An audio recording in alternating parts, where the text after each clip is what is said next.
Bienvenue à tous. Dans cette vidéo, on va tester les outils IA disponibles sur DaVinci Resolve. On va voir ceux qui sont performants, ceux qui sont moins performants. Bien évidemment, tous ces outils IA, en fait, ils sont disponibles uniquement dans la version payante de DaVinci. Et donc, si jamais vous n'avez toujours pas payé la version payante, vous allez voir s'il est utile ou non d'avoir ces outils IA et leurs fonctionnalités réelles. Donc déjà, on va venir commencer par le premier que moi j'utilise très souvent, qui est Voice Isolation. Donc Voice Isolation, qu'est-ce qu'il va faire? Il va en fait isoler la voix comme son nom l'indique. C'est-à-dire que si vous avez une musique de base sur une vidéo, ou si jamais lors d'un record vous avez par exemple des bruits ambiants, et ben le Voice Isolation, en fait, l'IA va capter uniquement les sons de la voix et supprimer les autres sons. Donc on va tester ça directement. Donc là je suis venu prendre un montage que j'ai fait. Il y a la voix et il y a aussi de la musique en fond. Et donc imaginons que nous par exemple on a envie d'enlever le son de cette musique ou qu'il y ait du bruit ambiant, peu importe. Tout ce qu'on va venir faire, c'est cliquer sur le son. Ici elle est dans audio et là Voice Isolation. Maintenant on va venir ensuite réduire la quantité parce que si on laisse la quantité à 100, ça va faire une voix robotique. Maintenant on vient lancer et vous voyez que là on n'entend presque plus la musique. Si j'augmente plus, on va vraiment plus l'entendre. Et donc là on n'entend plus la musique. Maintenant il y a le Voice Isolation, mais il y a aussi le Music Remixer et en fait là ça nous permet de jouer avec plus de choses. Typiquement là on peut venir enlever la voix, mais on peut aussi enlever les basses, les guitares, plein de sons en fait directement disponibles dans les musiques. Donc là on peut faire la même chose par exemple en faisant Mute Voice. Et donc là typiquement voilà, si on vient mute tout sauf la voix, ça va faire le même effet, donc ça va couper la musique et laisser la voix. Mais ce qu'on peut venir faire aussi, donc c'est l'inverse, c'est venir couper la voix et uniquement laisser la musique. Là je peux augmenter le son, donc vous voyez là on n'entend plus du tout la voix. Donc c'est pas mal parce que cet outil marche super bien, que ce soit d'un côté pour enlever la voix ou de l'autre pour enlever la musique ou les bruits ambiants. Toujours dans le thème du son, on va passer maintenant au dialogue leveler. Donc le dialogue leveler, à quoi il sert? En fait il va permettre de régler les niveaux sonores à peu près à la même hauteur. C'est-à-dire que si quelqu'un parle loin de la caméra, puis ensuite près, puis ensuite encore loin, l'IA va faire en sorte que quand la personne parle près ou loin, le niveau sonore soit à peu près le même. Donc l'outil il se trouve juste là, dialogue leveler, et maintenant là vous venez choisir ce que vous voulez, donc optimize moderate level, et maintenant là, selon comment vous réglez l'output gain, ça va être plus ou moins fort. Et donc ça typiquement c'est super bien quand il y a plusieurs personnes qui parlent avec un seul micro, vous l'utilisez et comme ça les niveaux sonores sont les mêmes. Maintenant on va passer à l'outil IA que j'utilise le plus et qui est mon préféré, qui est le Magic Mask. Donc le Magic Mask qui va permettre de faire, en fait, ça va être de détourer, de faire des masques automatiques avec l'IA, d'une personne, d'un objet, d'un élément, peu importe, et ensuite de pouvoir donc appliquer les effets qu'on veut. On va reprendre typiquement mon rush, et là on va cut par exemple ceci. Imaginons que maintenant j'ai envie, je sais pas, que lui soit en noir et blanc. Ce que je peux venir faire, c'est que je peux venir faire CTRL-C, CTRL-V de mon rush. Voilà, je connecte ça juste là. Et maintenant, je viens ajouter donc mon Magic Mask. Je mets le Magic Mask dans le viewer, c'est important parce que si je le mets pas dans le viewer, en fait, je verrai pas qu'est-ce qui est sélectionné. Maintenant, je viens dessiner sur l'élément que je veux masquer. Donc là, en l'occurrence, la personne juste là. Je fais ça et donc là, vous voyez, c'est bien détouré. Si on veut améliorer encore le détourage, on peut venir faire meilleure qualité. Et dans le mat, on peut voilà ajouter du flou, faire rétrécir, agrandir. Donc là, vous voyez, typiquement, je trouve que mon masque est parfait. Ensuite, je vais venir faire un tracking. Donc j'appuie sur les deux flèches. Et là, on va attendre que le tracking se finisse. Une fois que le tracking est fini, je remets le media out dans le viewer. Et donc là, ce qui se passe, c'est que j'ai mon rush de base qui est là. J'ai mon deuxième rush qui est isolé. Et en fait, ce rush là est par-dessus l'autre. Donc je peux venir faire plein de choses. Typiquement, je peux venir ajouter un brightness contrast et mettre ça en noir et blanc. Et donc là, vous voyez que lui va être en noir et blanc, mais pas notre fond. Inversement, je peux mettre le fond en noir et blanc. Donc si je mets un brightness contrast ici et ça là. Je peux aussi venir placer des éléments derrière les personnes, que ce soit des images ou des textes, en venant prendre un texte et en connectant ça juste ici. Par exemple, écrire ici. Et là, vous voyez, si je augmente la taille, tac, mon texte va bien se trouver derrière lui. Donc je peux faire énormément de choses et je peux aussi venir faire de la colorimétrie. Donc pareil, je viens dans le canal colorimétrie. Ici, Magic Mask, je viens dessiner. Tac, je viens dessiner juste ici. Maintenant, je vais faire mon tracking. Donc là, en faisant CTRL H, on peut voir mon masque. Et maintenant, il suffit de faire clic droit, ajouter une sortie alpha, connecter la sortie alpha. Et maintenant, quand je viendrai modifier ce nœud-là, en fait, ça impactera uniquement ma personne. Ou si j'ai pas envie d'avoir le fond comme ça, je peux enlever la sortie alpha et ça impactera uniquement que lui aussi. Donc le Magic Mask, on peut vraiment faire énormément de choses. Là, je vous ai montré que quelques cas, mais vous voyez que c'est super puissant. Le Magic Mask qui marche super bien, c'est vraiment un outil super. Et en plus, dans la version 19, ils ont amélioré sa rapidité. Et donc maintenant, quand on fait un tracking, c'est vraiment super rapide. Maintenant, on va passer à la stabilisation automatique sur DaVinci Resolve. Donc pour ça, ce que je vais venir faire, c'est que, tac, je vais venir ajouter le nœud mouvement de caméra et je vais venir, voilà, mettre un petit mouvement. Et comme ça, vous voyez, c'est pas très stable. On voit que ça bouge ici. Donc là, si je supprime, c'est comme ça. Et si j'ajoute, vous voyez que là, il y a un mouvement, donc c'est pas stable. Donc on va venir faire un plan composé. Et comme ça, là, ici, on voit que notre plan est pas stable. Et on va venir tester donc l'outil. Donc on va venir descendre tout en bas dans vidéo. Et ici, stabilisation. Et on va juste faire les paramètres de base. Stabiliser. Donc là, il va y avoir un calcul. Tac. Et là, vous voyez que ça ne bouge plus. Donc là, je l'ai fait avec un mouvement, bien évidemment, qui n'est pas abusé. J'ai pas fait énormément bouger la caméra. Dans de très très rares cas, la caméra va bouger plus que ça, c'est pour ça que je vous ai pas montré. Mais même dans ces cas-là, en fait, la stabilisation va vraiment faire un super rôle. Bien évidemment, ici, il y a plein de paramètres auxquels on peut jouer pour améliorer ça. On peut par exemple verrouiller la caméra, lisser, augmenter le ratio, baisser l'intensité. Et donc pareil, l'outil stabilisation marche super bien. Maintenant, on va passer au sous-titre automatique sur DaVinci Resolve. Donc ça, pareil, c'est quelque chose que j'utilise vraiment très très souvent, voire tout le temps. Donc on va voir s'il donne un bon résultat ou s'ils font beaucoup d'erreurs. Donc pour faire ça, on vient dans Timeline, ensuite créer des sous-titres. Et là, on peut venir choisir pas mal de paramètres. Moi, je vais laisser à 18. Ce qui est bien avec les sous-titres, c'est qu'on peut venir mixer ça avec le plugin Snap Caption dont j'ai déjà parlé dans les vidéos et meilleurs plugins DaVinci Resolve, donc allez la voir. Et avec Snap Caption, en fait, vous allez pouvoir avoir des sous-titres vraiment super personnalisés. Parce que le problème ici dans DaVinci, c'est que vous voyez, de base, les sous-titres, en fait, on peut un peu rien faire. C'est-à-dire que là, il y a le texte, ici, il y a la piste, et vous voyez, on peut pas changer grand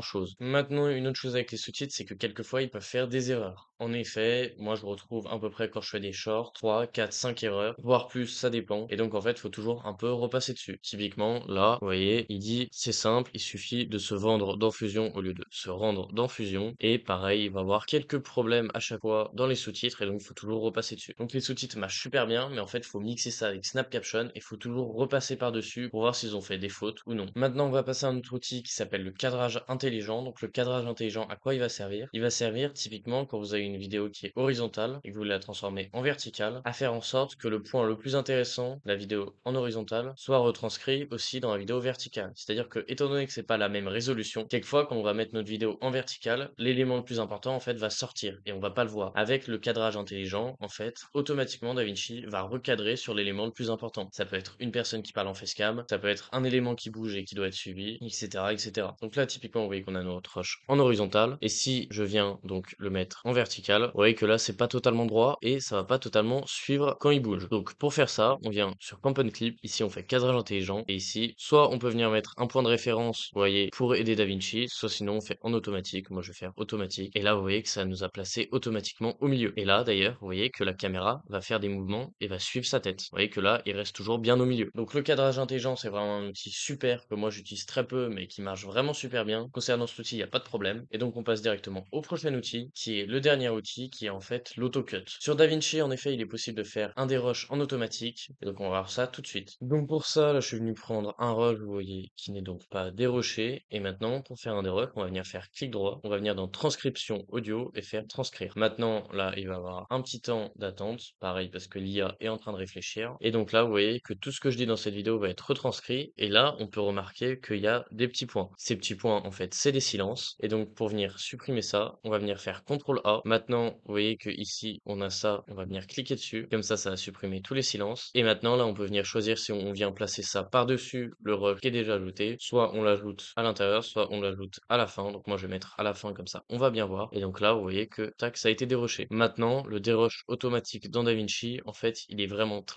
mauvais. Vous voyez que là, il va nous laisser des blancs, ce qu'on ne veut pas justement dans un dérush. Et donc là, typiquement, c'est un outil IA qui n'est vraiment pas très bon et qui ne marche pas très bien sur DaVinci Resolve. Et en tout cas, si vous voulez continuer de progresser sur DaVinci Resolve, apprendre beaucoup plus de choses et avoir mon niveau en 3 mois et donc pouvoir monétiser votre compétence en montage vidéo, le meilleur moyen, c'est de rejoindre le serveur Discord qui se trouve dans la description de la vidéo. À l'intérieur de ce serveur Discord, il y a une vidéo qui va vous expliquer comment marche le serveur Discord, des retours de membres et les différents abonnements. C'est vraiment le meilleur moyen de progresser sur DaVinci Resolve. Maintenant, si vous n'êtes pas fan des abonnements, ce que je peux comprendre, vous pouvez toujours vous rendre sur ma page Ko-fi où je vends en individuel des masterclass. Donc 3 euros, 4 euros, 5 euros, 4 euros. Et aussi, j'ai créé des packs. Donc pareil, 5 masterclass pour 8 euros selon votre niveau, avancé, intermédiaire et débutant. Maintenant, si vous voulez une expérience plus personnalisée et donc aller plus vite, vous pouvez réserver des coachings avec moi. Il y a un formulaire dans la description. Vous y répondez et ensuite je vous contacterai. Et donc, si vous avez aimé cette vidéo, n'hésitez pas à liker, vous abonner. À bientôt.